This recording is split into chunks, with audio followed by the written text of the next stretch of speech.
राज्याच्या राजकारणात अंबरनाथमध्ये पहिल्यांदाच इतिहास घडलाय। या ठिकाणी भाजप, काँग्रेस आणि राष्ट्रवादी अजित पवार पक्षाची आघाडी झाली आहे। अंबरनाथ विकास आघाडीच्या माध्यमातून हे तीन पक्ष एकत्र आले असून भाजपनं आपला नैसर्गिक मित्र शिंदे सेनेला बाजूला सारलंय। ही आघाडी म्हणजे उपमुख्यमंत्री एकनाथ शिंदे आणि खासदार डॉक्टर श्रीकांत शिंदे यांच्यासाठी मोठा धक्का मानला जातोय। अंबरनाथमध्ये 29 प्रभागांमधून 59 नगरसेवक निवडून आलेत। यातील भाजपचे 14 आणि 1 अपक्ष, शिवसेनेचे 28 आणि 1 अपक्ष, काँग्रेस 12 आणि अजितदादांच्या राष्ट्रवादीचे 4 असे एकूण 59 नगरसेवक आहेत। या निवडणुकीत भाजपनं सुरुवातीला शिंदे सेनेकडे युतीचा प्रस्ताव दिला होता, मात्र शिंदे सेनेला काही अटी मान्य नसल्यामुळे हा प्रस्ताव अमान्य झाला।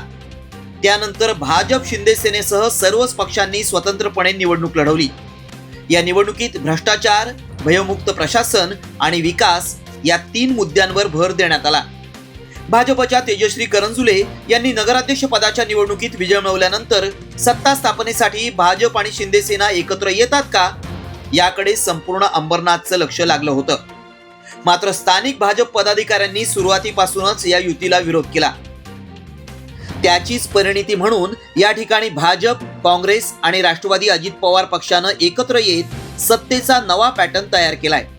या आघाडीमागेही काही कारणं असल्याचं बोललं जातंय। मुळात ही निवडणूक लढवत असताना शिंदे सेनेविरोधात लढणाऱ्या सर्वच उमेदवारांना प्रचंड त्रासाला सामोरं जावं लागलं असा या पक्षांचा आरोप आहे।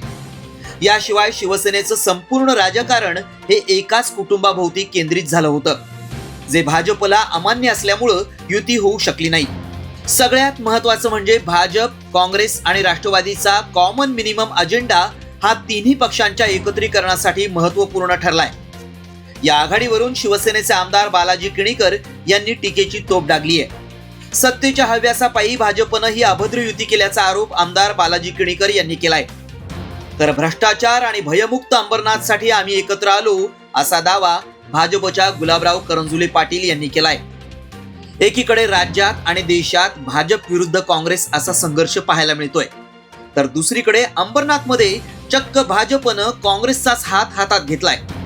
आता सत्तेचा हा नवा पॅटर्न अंबरनाथच्या विकासासाठी किती पूरक ठरतो आणि सत्तेपासून दूर गेलेल्या शिंदे सेनेची पुढची रणनीती काय असेल हे पाहणं महत्त्वाचं ठरणार आहे। एकमत न्यूज, अंबरनाथ।